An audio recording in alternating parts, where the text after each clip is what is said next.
Sir, ഈ pager പൊട്ടിത്തെറിച്ചതിന് ശേഷം നമ്മുടെ ലെബനിലെ നിലവിലെ അവസ്ഥ എന്താണ് സർ? ലെബനിലെ അവസ്ഥ വലിയ കഷ്ടമാണ്. കാരണം ജനങ്ങൾ വല്ലാത്ത ഭീതിയിലാണ്.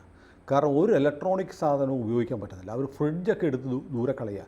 Electric oven, induction cooker, battery, ക്ലോക്കിലെ ബാറ്ററി, റിമോട്ട്, മൊബൈൽ, ഇതെല്ലാം ഉപേക്ഷിച്ച് ഏതാണ്ട് പ്രാചീന കാലത്തെ ജീവിതം പോലെ നയിക്കാൻ വിധിക്കപ്പെട്ടൊരു ജനതയാണ് ലെബനനിലെ മുഴുവൻ ജനങ്ങളെന്ന് പറയണ്ട. ലെബനനിലെ തെക്കൻ ഭാഗം, ഈ തെക്കൻ ഭാഗമാണ് ഹിസ്ബുള്ള പോരാളികളുടെ അധീനതയിലുള്ളത്. ആ പ്രദേശത്തെ ജനങ്ങളുടെ ജീവിതം വല്ലാത്ത നരകയാതനയിലാണ്. ഇപ്പോൾ ഏറ്റവും വലിയ ഒരു ദുഃഖകരമായ അവസ്ഥ, നമ്മളിന്ന് സംസാരിക്കുന്ന തിങ്കളാഴ്ച ഉച്ച കഴിഞ്ഞ് 4 മണിക്കാണ്. ഇന്ന് 2 മണി വരെ 89 തവണ ഇസ്രയേൽ വിമാനങ്ങൾ ലെബനോണിൽ ആക്രമണം നടത്തി. ഏതാണ്ട് ഹിസ്ബുള്ളയുടെ 300-ലേറെ ടാർഗറ്റുകൾ നശിപ്പിച്ചു എന്നാണ് പറയുന്നത്. അതുകൂടാതെ ഇപ്പോൾ സംഭവിച്ചുകൊണ്ടിരിക്കുന്നതായിട്ട് ഗാർഡിയൻ ഉൾപ്പെടെയുള്ള വിദേശ പത്രങ്ങൾ, വിദേശ മാധ്യമങ്ങളുടെ സൈറ്റിൽ പറയുന്നുണ്ട്. ലെബനനിലുള്ള ഓരോ ആളുകളുടെ വീട്ടിലേക്കും ഫോൺ വരികയാണ്. ഫോൺ എടുക്കുമ്പോൾ ഈ മിക്കവാറും ലെബനുമായി ബന്ധമുള്ള സൗദി അറേബ്യ, ദുബായ്, UAE എന്നൊക്കെ പറയുന്ന സ്ഥലങ്ങളിൽ നിന്ന്, അല്ലെങ്കിൽ സിറിയ, ഇറാൻ തുടങ്ങിയ സ്ഥലങ്ങളിൽ നിന്നൊക്കെ വരുന്നതായിട്ടുള്ള കോളുകളാണ് ഫോണുള്ളവരുടെ കയ്യിൽ ഫോൺ ഉപയോഗിക്കുക. അപ്പോൾ തെക്കൻ ലെബനൻ ഉപയോഗത്തിൽ മാത്രമല്ലേ പ്രശ്നമുള്ളൂ.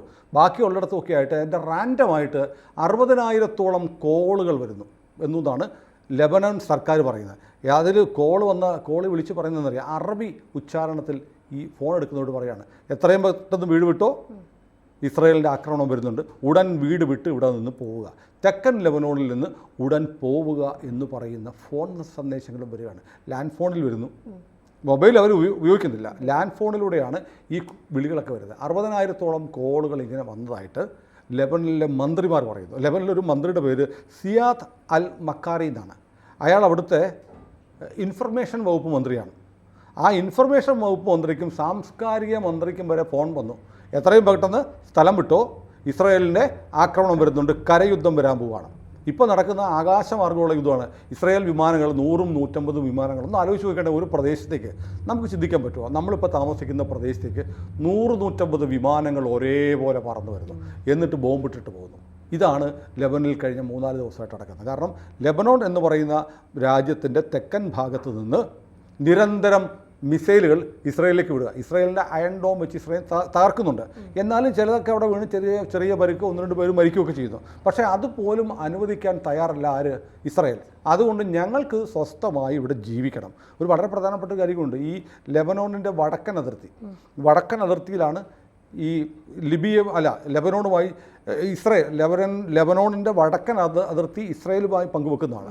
അവിടെയുള്ള ആളുകൾ മുഴുവൻ ഹിസ്ബുള്ളയുടെ മിസൈൽ ആക്രമണം വന്നപ്പോൾ അവിടെ നിന്ന് ഓടിപ്പോയല്ല, ഇസ്രായേൽ തന്നെ അവരോട് പറഞ്ഞു, നിങ്ങൾ ടെൽ അവീവിലേക്ക് വരൂ, ഇവിടെ താമസിക്കുമെന്ന് പറഞ്ഞ് അതിർത്തിയിൽ നിന്ന് ഹിസ്ബുള്ളയുടെ അധീനതയിലുള്ള ലെബനോണുമായി ചേർന്ന് കിടക്കുന്ന ആളുകളെ വടക്കൻ ഭാഗത്തു നിന്ന് ഇസ്രായേൽ മാറ്റി താമസിപ്പിച്ചിരിക്കുകയാണ്. അവരെ മുഴുവൻ ഇസ്രായേലിന് എന്ത് ചെയ്യണം, തിരിച്ചവിടെ കൊണ്ടുപോകണമെങ്കിൽ ഈ പ്രദേശം ഇസ്രായേലിനോട് ചേർന്ന് കിടക്കുന്ന ലെബനൻ മേഖലയെ ക്ലീൻ ചെയ്യണം. ഇപ്പം ഗസ ക്ലീൻ ചെയ്തു. ഗസ ഏതാണ്ടൊക്കെ റെഡിയാക്കി ഹമാസിനെയൊക്കെ തീർത്തിട്ട് പതുക്കെ വെസ്റ്റ് ബാങ്കിലേക്ക് കയറുക. വെസ്റ്റ് ബാങ്കിൽ ചെന്നിട്ട് ഇന്നലെ അൽ ജസീറയുടെ ഓഫീസ് ഉൾപ്പെടെ പൊട്ടിച്ചു. അപ്പോൾ ഇസ്രായേൽ പരമാവധി കള പറിക്കുന്ന പണിയാണ്. കളയെല്ലാം പറിച്ച് ഗസ ക്ലീനാക്കി വെസ്റ്റ് ബാങ്ക് ആക്രമിക്കുന്നു, അവിടെ ഓപ്പറേഷൻസ് നടത്തി ഹമാസിനെ കൊല്ലുന്നു എന്ന് പറയുന്ന പോലെ ഹിസ്ബുള്ളയെ തീർക്കാനായിട്ട് ലെബനോണിലേക്ക് ആക്രമണം നടത്തുകയും തങ്ങളുടെ അവിടുന്ന് മാറിപ്പോയ ആളുകളെ വടക്കൻ ഭാഗത്ത് താമസിപ്പിക്കുകയാണ് ചെയ്യുന്നത്. സർ, എന്തുകൊണ്ടാണ് നിരന്തരം ഇങ്ങനെ ലെബനിൽ ഇങ്ങനെ അറ്റാക്കുകൾ ഇങ്ങനെ നേരിട്ടുകൊണ്ടേയിരിക്കേണ്ടി വരുന്നത്? എന്താണ്? അല്ലാതെ കാരണം ഇത്രയേ ഉള്ളൂ. ലെബനോൺ, യമൻ, സിറിയ, ലെബനോൺ തുടങ്ങിയ രാജ്യങ്ങൾ, ആ രാജ്യങ്ങളൊക്കെ ഉണ്ടെന്ന് പറഞ്ഞാലും അതിപ്പോൾ രാജ്യമാണെന്നൊക്കെ സംശയമാണ്. ഇപ്പോൾ നോക്കൂ, നമ്മൾ യമനിലുള്ള രാജ്യമുണ്ട്. യമനിൽ ഏതാണ്ട് 1.5 ലക്ഷത്തോളം ആളുകൾ കൊല്ലപ്പെട്ടതെല്ലാം മുസ്ലിങ്ങളാണ്. ഈ സൗദി അറേബ്യ നിരന്തരം ആക്രമിച്ചുകൊണ്ടിരിക്കുകയാണ്. ഹൂതി വിമതരുണ്ട്. അവിടെ ഹൂതി വിമതരുടെ കയ്യിലാണ് ഈ രാജ്യത്തിൻ്റെ പ്രധാനപ്പെട്ട ഒരുപാട് ഭാഗം. അവിടെ ഒരു സർക്കാരൊക്കെ ഉണ്ട്, പക്ഷേ സർക്കാരിന് രാജ്യം മുഴുവനില്ല. രാജ്യം പലരായിട്ട് കൊണ്ടുവരികയാണ്. ലെബനോണിലും ഈ പറയുന്ന പോലെ ഹിസ്ബുള്ളയുടെ കയ്യിലാണ് ഈ തെക്കൻ പ്രദേശങ്ങൾ മുഴുവൻ. അപ്പോൾ ഈ ലെബനോൺ സർക്കാരിന് പരിമിതമായ റോളേ ഉള്ളൂ. യമനിലെ പോലെ, സിറിയയിലാണെങ്കിൽ എല്ലാ ഓപ്പറേഷൻസും ചില ഭാഗങ്ങളൊക്കെ ആരുടെ കയ്യിലാണ്, ഇറാൻ്റെ ബന്ധമുള്ള ഹിസ്ബുള്ളയുടെ കയ്യിലാണ്. അവിടെ സിറിയയിൽ പോയ 2 ഇറാൻ്റെ ജനറൽമാരെയാണ് ഇസ്രായേൽ അവിടെ പോയി മിസൈൽ അയച്ചു കൊന്നത്. അപ്പോൾ അതുകൊണ്ട് ഈ രാജ്യങ്ങൾക്ക് രാജ്യം എന്നുള്ള പേരേ ഉള്ളൂ. പക്ഷേ ആ രാജ്യത്തിൻ്റെ പല ഭാഗവും ഭരിക്കുന്നത് ആരാണെന്നറിയോ? തീവ്രവാദികളാണ്. അതുകൊണ്ട് ഈ ഹിസ്ബുള്ള തീവ്രവാദികൾ നിരന്തരം ഇസ്രായേലിന് ഭീഷണി ആയതുകൊണ്ട് ഹിസ്ബുള്ളയെ അങ്ങ് തീർക്കുക എന്ന് ആര് തീരുമാനിച്ചിരിക്കുന്നു? ഇസ്രായേൽ തീരുമാനിച്ചിരിക്കുന്നു. ഇത് മാത്രമല്ല, ഇപ്പോൾ വളരെ പ്രധാനപ്പെട്ട കാര്യമാണ്, ഇപ്പോൾ ഇപ്പോഴത്തെ വ്യോമാക്രമണമാണ് നിരന്തരം നടത്തിക്കൊണ്ടിരിക്കുന്നത്. 100-150 വിമാനങ്ങൾ പോയി ലെബനോണിൻ്റെ ഈ തെക്കൻ ഭാഗം ക്ലീൻ ആക്കുക, അവിടെ ബോംബിടുക, ഈ ഹമാസിനെ ഹിസ്ബുള്ള ഉണ്ടെന്ന് സംശയിക്കുന്ന സ്ഥലങ്ങളെല്ലാം അറ്റാക്ക് ചെയ്യുക, അവരുടെ മിസൈൽ ലോഞ്ചറുകൾ തകർക്കുക ഒക്കെ ചെയ്തുകൊണ്ടിരിക്കുകയാണ്. പിന്നെ നമ്മൾ ആലോചിക്കണം, ഏതാണ്ട് 5000-ഓളം പേർക്കാണ് വയർലെസ്സും വാക്കി ടോക്കിയും പേജറും പൊട്ടിത്തെറിച്ച് പരിക്കേറ്റത്. അവർ പരിക്കെന്ന് പറഞ്ഞാൽ നിസ്സാര പരിക്കൊന്നുമില്ല, പലരുടെയും പേജറുകൾ വെച്ചിരുന്ന അരഭാഗത്താണ്. അപ്പോൾ എവിടെയൊക്കെ പരിക്ക് പറ്റിയിട്ടെന്ന് ആലോചിച്ചു, ഗുരുതരമായ പരിക്ക് പറ്റി കിടക്കുകയാണ്. അതിൽ 879 പേര് മരിച്ചു എന്ന് ഹിസ്ബുള്ളയുടെ തന്നെ ഒരു കണക്ക് ഇസ്രായേൽ പുറത്തു വിടുകയുണ്ടായി.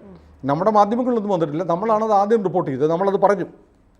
അതിനുശേഷം പല ഓൺലൈൻ മാധ്യമങ്ങളിലും അവരുടെ അറബിയിലുള്ള ഈ കണക്കുകൾ സഹിതം വന്നിട്ടുണ്ട്. ഏതായാലും അവിടെ വലിയ ഒരു അനിശ്ചിതാവസ്ഥയുണ്ട്, വളരെ ഭീതിതമായ അവസ്ഥയാണ്. അപ്പോൾ ഇപ്പോൾ എയർ സ്ട്രൈക്ക് നടത്തിക്കൊണ്ടിരിക്കുന്ന ഇസ്രായേൽ ഇനി ഗസയിലേക്ക് കയറിയതുപോലെ ഇസ്രായേൽ പട്ടാളം ലെബനോനിലേക്ക് കയറുമോ എന്നുള്ളതാണ് ഇപ്പോഴത്തെ ഒരു സംശയം. അപ്പോൾ മാധ്യമപ്രവർത്തകർ ഇവരുടെ എയർ അറ്റാക്കിന് നേതൃത്വം കൊടുക്കുന്ന റിയർ അഡ്മിറൽ ഡാനിയൽ ഹഗാരിയോട് ചോദിച്ചു, നിങ്ങൾ വ്യോമാക്രമണം നടത്തിക്കൊണ്ടിരിക്കുകയാണ്, ഇനിയിപ്പോൾ നിങ്ങളുടെ ആളുകളെ നിങ്ങളുടെ ഇസ്രായേലിൻ്റെ വടക്കൻ ഭാഗത്തുകൊണ്ട് താമസിപ്പിക്കുകയും വേണം, അവരൊക്കെ മാറ്റിയിരിക്കുക, ഈ ഹിസ്ബുള്ളയുടെ ശല്യം കാരണം അവിടെ നിന്ന് മാറ്റിയിരിക്കുന്നത്, അവരെ കൊണ്ടുവന്ന് അവിടെ സേഫാക്കി ഇരുത്താൻ എന്താ ചെയ്യാൻ പോകുന്നത്? നിങ്ങൾ അവിടെ നിന്ന് വടക്കൻ ഭാഗം വഴി നേരെ ലെബനോണിൽ കയറി ഒരു കരയുദ്ധം നടത്തുമോ എന്ന് ചോദിച്ചു. അപ്പം ഡാനിയൽ ഹഗാരി പറഞ്ഞ മറുപടി വളരെ ശ്രദ്ധേയമാണ്. ഇതൊന്നും നമ്മുടെ മാധ്യമങ്ങളിൽ വരാത്തതുകൊണ്ടാണ് നമ്മൾ പറയുന്നത്. അദ്ദേഹം പറഞ്ഞു, ഞങ്ങളുടെ ജനങ്ങളുടെ രക്ഷയ്ക്ക് വേണ്ടി ഞങ്ങളെന്തു മാർഗവും സ്വീകരിക്കും. അപ്പോൾ ഒരു കാര്യം ഉറപ്പായി, ഇസ്രായേലിന് ലെബനോണിലേക്ക് കയറാൻ താല്പര്യമുണ്ട്. കാരണം ഇസ്രായേലിൻ്റെ ചരിത്രം എന്ന് പറഞ്ഞാൽ ഇസ്രായേൽ ആരെയും കയറി ആക്രമിച്ചിട്ടില്ല. ഇസ്രായേലിനോട് ഇങ്ങോട്ട് യുദ്ധം ചെയ്യാൻ വന്നാൽ അവരെയൊക്കെ തോപ്പിക്കും ഇസ്രായേൽ. എന്നിട്ട് എന്ത് ചെയ്യും? അവരുടെ ഭൂഭാഗം പിടിച്ചെടുക്കും. ഇപ്പോൾ ഗലീലി, ഗോലാൻ കുന്നുകൾ ഇതൊക്കെ ഈജിപ്തുമായുള്ള യുദ്ധത്തിൽ ഈജിപ്തിൽ നിന്ന് പിടിച്ചെടുത്തതാണ്. ഈജിപ്ത് ഇങ്ങോട്ട് യുദ്ധത്തിന് വന്നതാണ്. യുദ്ധം വന്നപ്പോൾ എന്ത് ചെയ്തു? ഇസ്രായേൽ അവരെ കീഴ്പ്പെടുത്തി അങ്ങോട്ട് ചെന്നിട്ട് അവൻ്റെ ഭൂമി പിടിച്ചെടുത്ത്. അത് ഇനി തരത്തില്ല. കാരണം ഞങ്ങൾ ചുമ്മാ ഇരുന്നിടത്ത് മാന്തം വന്നല്ലേ, അതുകൊണ്ട് ഈ സ്ഥലം ഇനിയും ഞങ്ങളുടെയാണ്. ഈ പോളിസിയാണ് ആർക്കുള്ളത്? ഇസ്രായേലിനുള്ളത്. ഇസ്രായേലിനെ സംബന്ധിച്ച് അവർക്ക് പതുക്കെ അവരുടെ രാജ്യം വികസിപ്പിക്കണമെന്ന് ആഗ്രഹമുണ്ട്. കാരണം അവർക്ക് നൂറ്റാണ്ടുകളായി ഈ ലോകത്ത് ആട്ടി ഓടിക്കപ്പെട്ട് സ്വന്തമായി രാജ്യമില്ലാതെ ഓടി നടന്ന ആളുകളാണ് യഹൂദന്മാർ. അവർ ലോകത്തെമ്പാടുമുള്ള അവരുടെ ആളുകൾ പണമെടുത്ത് കാശ് കൊടുത്ത് മേടിച്ച ഭൂമിയാണിത്. എന്നാലോചിച്ച് നോക്കി, ഒരു ജനത അവരുടെ സ്വന്തം സ്ഥലത്ത് നിന്ന് അവരെ ആട്ടി ഓടിച്ചു. അറബ് ഗോത്രങ്ങൾ അവരെ ആട്ടി ഓടിച്ചു. അവർ ലോകത്തിൻ്റെ പല നാടുകളിലായി പല ഭാഗത്തായി അഭയാർത്ഥികളായി കഴിഞ്ഞിട്ട് അവരെല്ലാം ഉണ്ടാക്കിയ പണം കൊണ്ട് അവർ കുറച്ച് ഭൂമി വാങ്ങിച്ചു. ഒരു രാജ്യം കിട്ടിയ ഭൂമിയാണെന്നറിയോ? ഒരു പുല്ലുപോലും മുളയ്ക്കാത്ത മരുഭൂമി. അവിടെ അവരുടെ അധ്വാനിച്ച് അവരുടെ ബുദ്ധിയും ശക്തിയും ശേഷിയും പ്രതിഭയും എല്ലാം വിനിയോഗിച്ച് ആ മണ്ണിനെ അവർ വികസിപ്പിച്ചെടുത്ത രാജ്യമാണ് ഇസ്രായേൽ. അപ്പോൾ പിന്നെ അവരെ പിന്നെയും ജീവിക്കാൻ സമ്മതിക്കില്ല എന്ന് പറഞ്ഞാൽ പിന്നെ അവരെന്ത് ചെയ്യും? അങ്ങനെ അവർ പ്രതിരോധിക്കാൻ തീരുമാനിച്ചു. അവരെ മാന്താൻ വന്നാൽ അവർ ചൊറിഞ്ഞ് കടിച്ച് ആ ഭാഗം മുറിച്ചെടുത്ത് തിരിച്ചു വിടും. അതാണ് ഇപ്പോൾ കാണുന്നത്. ഇപ്പോൾ നമ്മളെ സംബന്ധിച്ച് ഇപ്പോൾ ഏറ്റവും മനസ്സിലാവുന്നത്, ആസന്നമായ ഭാവിയിൽ ഒരു കരയുദ്ധം ലെബനോണുമായിട്ട് ഉണ്ടാകാം. ഒരുപക്ഷെ ഹിസ്ബുള്ളയെ അവിടെ പൂർണ്ണമായും ഉന്മൂലനം ചെയ്ത് ഏതാണ്ട് അവർക്ക് പട്ടാളക്കാരും അവരുടെ അനുഭാവികളും ഉൾപ്പെടെ ഏതാണ്ട് 100,000-ഓളം പേരുടെ സപ്പോർട്ട് ഹിസ്ബുള്ളയ്ക്കുണ്ടെന്നാണ് പറയുന്നത്. ഏതൊക്കെയാണെങ്കിലും ലെബനോണിൻ്റെ കുറേ ഭാഗത്തേക്ക് കൂടി ഇസ്രായേലിൻ്റെ സേന കയറാനുള്ള സാഹചര്യമുണ്ട്. അതൊന്നാമത്തെ കാര്യം. അത് ഇത് പറയുന്ന പോലെ ആർക്കുള്ള അടിയാണെന്നറിയോ? കാരണം ഹിസ്ബുള്ളയെ സപ്പോർട്ട് ചെയ്യുന്നത് മുഴുവൻ ഇറാനാണ്. ഇപ്പോൾ ഹിസ്ബുള്ളയ്ക്ക് നേരെ ഈ പേജർ ആക്രമണം നടത്തി, അടികൊണ്ടത് ഇറാനാണ്. ഇറാൻ്റെ 2 ജനറൽമാരെ സിറിയയിൽ വെച്ച് കൊന്നു. അടികൊണ്ടത് ആർക്കാണ്? ഇറാനാണ്. ഹനയ്യ എന്ന് പറഞ്ഞ ഹമാസിൻ്റെ നേതാവ് ഇറാൻ്റെ പുതിയ പ്രസിഡന്റ് സത്യപ്രതിജ്ഞ ചെയ്യുന്ന ചടങ്ങിൽ നിന്നപ്പോൾ അവിടെ വെച്ച് കൊന്നു. അടികൊണ്ടത് ആർക്കാണ്? ഇറാനാണ്. ഇറാൻ്റെ പ്രസിഡന്റ് സഞ്ചരിച്ച വിമാനം ഹെലികോപ്റ്റർ തകർന്നു വീണു. ഇസ്രായേലാണെന്ന് പറയപ്പെടുന്നു. അങ്ങനെയാണെങ്കിലും അടികൊണ്ടത് ഇറാനാണ്. അങ്ങനെ അപമാനിച്ച് അങ്ങേയറ്റം അപമാനിതനായി നിൽക്കുകയാണ് ഇറാൻ എന്ന് പറയുന്ന രാജ്യം. അപ്പം ഹിസ്ബുള്ളയെ കീഴടക്കാൻ കരയുദ്ധം കൂടി ഇസ്രായേൽ നടത്തിയാൽ അത് അതിഭീകരമായ അപമാനമാണ് ആർക്ക്? ഇറാൻ. അതുകൊണ്ടാണ് ഇറാൻ്റെ ആത്മീയാചാര്യനായ അയത്തുള്ള അലി ഖമേനി ഇന്നലെ പറയുണ്ടായി, ഞങ്ങളെ ഒരു യുദ്ധത്തിലേക്ക് വലിച്ചിഴയ്ക്കാനുള്ള നീക്കമാണ് ഇസ്രായേൽ നടത്തുന്നത്. അപ്പോൾ ഇറാനെ സംബന്ധിച്ച് ഇറാന് പേടിയാണ് സത്യം പറഞ്ഞാൽ. ഇറാൻ പണ്ട് ചില റോക്കറ്റൊക്കെ വിട്ട് അതാ ചെന്നൊന്നുമില്ല, ഇടയ്ക്ക് വെച്ച് താഴെ വീണു, ഞങ്ങൾ വേണം അത് എന്നിട്ട് പറഞ്ഞു ഞങ്ങളുടെ പ്രതിഷേധം അവസാനിച്ച് കേട്ടോ എന്ന് പറഞ്ഞു. പക്ഷേ ഇറാൻ ഈ യുദ്ധത്തിൽ ഇടപെടണമെന്ന് ഇസ്രായേൽ ആഗ്രഹിക്കുന്നുണ്ടോ? ഉണ്ടോ എന്നൊരു സംശയമുണ്ട്. കാരണം ഇറാൻ ലോകത്തെമ്പാടുമുള്ള രാജ്യങ്ങൾക്ക് ഒരു ഭീഷണിയായ രാജ്യമാണ്. കാരണം അവർ രഹസ്യമായി ആണവായുധം ഉണ്ടാക്കിക്കൊണ്ടിരിക്കുകയാണ്. ഇറാൻ്റെ പക്കൽ ഒരു ആണവായുധം ഉണ്ടായാൽ അത് ഇസ്ലാമിക രാജ്യത്തുണ്ടാവുന്ന രണ്ടാമത്തെ ബോംബാണ്. ആക്രമണകാരിയായ ഒരു രാജ്യമാണ് ഇറാൻ. ഇറാൻ്റെ പക്കൽ ആണവശേഷി ഉണ്ടാവുന്നത് വിനാശകരമാണെന്ന് അമേരിക്കയും കരുതുന്നുണ്ട്, ഇസ്രയേലും കരുതുന്നുണ്ട്. അപ്പോൾ ഇറാനുമായിട്ടൊരു ഒരു യുദ്ധം നേരിട്ട് ഇസ്രയേൽ നടത്തിയാൽ ഇസ്രയേലിനെ സഹായിക്കാൻ ഉറപ്പായിട്ടും ആര് വരും? അമേരിക്ക വരും. അപ്പോൾ അമേരിക്കയുടെ USS ട്രൂമാൻ എന്ന് പറയുന്ന വിമാനവാഹിനി കപ്പൽ ഉൾപ്പെടെ ആ മേഖലയിലേക്ക് നീങ്ങിയിട്ടുണ്ട്. അപ്പോൾ ഏതായാലും യുദ്ധം അതിൻ്റെ അനിവാര്യമായ ഘട്ടത്തിലേക്ക് പോവുകയാണ്. ഇപ്പോൾ ലോകത്തിലുള്ള ഈ സൈനിക നീക്കങ്ങളൊക്കെ നോക്കുന്ന ഡിഫൻസ് സൈറ്റുകൾ പറയുന്നത് ഇസ്രയേൽ ലെബനോണിലേക്ക് കടന്നു കയറും, ഒരു കരയുദ്ധം ആസന്നമായിരിക്കുന്നു എന്നാണ്. അതോടൊപ്പം തന്നെ ആ രാജ്യത്തെ ആ പ്രദേശത്തെ ജനങ്ങളെ ആകെ ഭയപ്പാടിലാക്കാൻ ഒരു സൈക്കോളജിക്കൽ വാർഫെയറാണ്. ഓരോരുത്തരും ഫോണിൽ സംഭാഷണം വരും, ഓട്ടോമേറ്റഡ് മെസ്സേജുകളാണ്, മെസ്സേജ് അല്ല കോളാണ് പോകുന്നത്. ഓട്ടോമാറ്റിക് നമുക്ക് വരില്ലേ ഇലക്ഷൻ സമയത്തൊക്കെ ഓരോ കോൾ വരുമല്ലോ, 1 ഞെക്കൂ 2 ഞെക്കൂ എന്നൊക്കെ പറഞ്ഞ് എന്ന് പറയുന്ന പോലെ കോളങ്ങ് വരുവാണ്. ഫോൺ എടുക്കുമ്പോഴത്തേക്ക് നിങ്ങൾ എത്രയും പെട്ടെന്ന് ഇവിടെ പൊക്കോ, ഇസ്രായേലിൻ്റെ ടാങ്കുകൾ ഇപ്പം കൊണ്ട് വരുന്നുണ്ട്, നിങ്ങളെ ആക്രമിക്കാൻ പോവുകയാണെന്ന് പറയുകയാണ്. അപ്പോൾ ആളുകൾ ഭയചകിതരാകുന്നു. അതാണ് സംഭവിക്കുന്നത്. സാർ, അങ്ങനെ വരുമ്പോൾ സംശയം, ഇപ്പോൾ ഹിസ്ബുള്ള അല്ലാതെ ലെബനിൽ വേറൊരു സർക്കാരില്ല. ഇവരുടെ ഈ ഒരു അവസ്ഥയെ ആ സർക്കാരിനൊന്നും ഒരു ശേഷിയില്ല. കാരണം ഒന്ന് ഹിസ്ബുള്ളയുടെ മേഖലയിലേക്ക് ആ സർക്കാരിന് പോലും പരിമിതമായ കാര്യമുള്ളൂ. പിന്നെ ലെബനീസ് സർക്കാരിന് ഒഫീഷ്യലി ഇസ്രായേലിനോട് യുദ്ധം ചെയ്യാൻ ശേഷിയില്ല, യമന് ശേഷിയില്ല, സിറിയയ്ക്ക് ശേഷിയില്ല. അതൊക്കെ ചെറിയ രാജ്യങ്ങളാണ്. ഇസ്രായേലിനൊക്കെ അടിച്ചു പോയാൽ ഇസ്രായേൽ അടിച്ച് പൊടിച്ചു കളയും.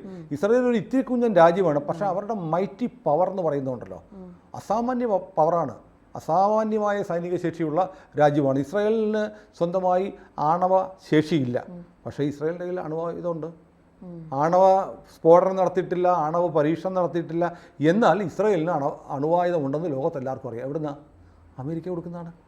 അമേരിക്കയുടെ ഏറ്റവും വത്സലപുത്രനാണ് ഇസ്രായേൽ. പലപ്പോഴും അമേരിക്ക പറഞ്ഞാൽ ഇസ്രായേൽ കേൾക്കാറില്ല, ഇസ്രായേൽ പറയുന്നത് അമേരിക്ക കേൾക്കണം. കാരണം 2 കാര്യങ്ങളുണ്ട്. ഒന്ന്, ഇസ്രായേൽ അമേരിക്കയുടെ മാനസപുത്രനാണ്. പക്ഷേ അതുകൂടാതെ ഇസ്രായേലികളായ ജൂതന്മാർ അമേരിക്കയിലുണ്ട്.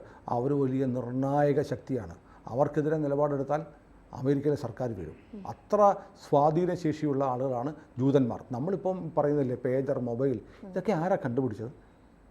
ഇതെല്ലാം ജൂതൻ്റെ കണ്ടുപിടുത്തതാണ്. ലോകത്തെ പ്രധാനപ്പെട്ട ടെക്നോളജി മുഴുവൻ കണ്ടുപിടിച്ച ജൂതനാണ്. മൊബൈൽ ഫോൺ ജൂതൻ കണ്ടുപിടിച്ചതാണ്. ഇതെല്ലാം ഇപ്പം നമ്മൾ ഉപയോഗിക്കുന്ന ഫേസ്ബുക്ക് ആരുടെയാണ്? ജൂതൻ്റെയാണ്. അപ്പോൾ ജൂതനാണ് ലോകത്ത് ഏറ്റവും കൂടുതൽ നോബൽ സമ്മാനം നേടിയിട്ടുള്ളത്. ലോകത്തിലെ ഏറ്റവും മികച്ച തല ആരുടെയാണെന്ന് ചോദിച്ചാൽ ജൂതന്മാരുടെയാണ്. അപ്പം ജൂതനെ അങ്ങനെ തോൽപ്പിക്കാനൊന്നും പറ്റില്ല. അതുകൊണ്ട് ഇസ്രായേൽ എന്ന് പറയുന്ന രാജ്യത്തെയും തോൽപ്പിക്കാൻ പറ്റില്ല. ഏതായാലും യുദ്ധം പലസ്തീനും കടന്ന് ലെബനോണിലേക്ക് വ്യാപിക്കാനുള്ള ഒരു നീക്കം യുദ്ധകാര്യ ലേഖകന്മാർ വിലയിരുത്തുന്നുണ്ട്. അതാണ് നമുക്ക് ഏറ്റവും പുതുതായിട്ട് പറയാനുള്ളത്. ഒരു പക്ഷേ ഇറാൻ ഭയപ്പെടുന്നത് പോലെ ഇറാനെ കൂടെ യുദ്ധത്തിലേക്ക് വലിച്ചിട്ട് അമേരിക്കൻ സേന ഇറാനിൽ കയറിയാൽ അതിലും അത്ഭുതത്തിന് വകയില്ല. കൂടുതൽ വാർത്തകളും വിശേഷങ്ങളും നിങ്ങളിലേക്ക് എത്താൻ ABC മലയാളം സബ്സ്ക്രൈബ് ചെയ്യുക, ബെൽ ബട്ടണും അമർത്തുക.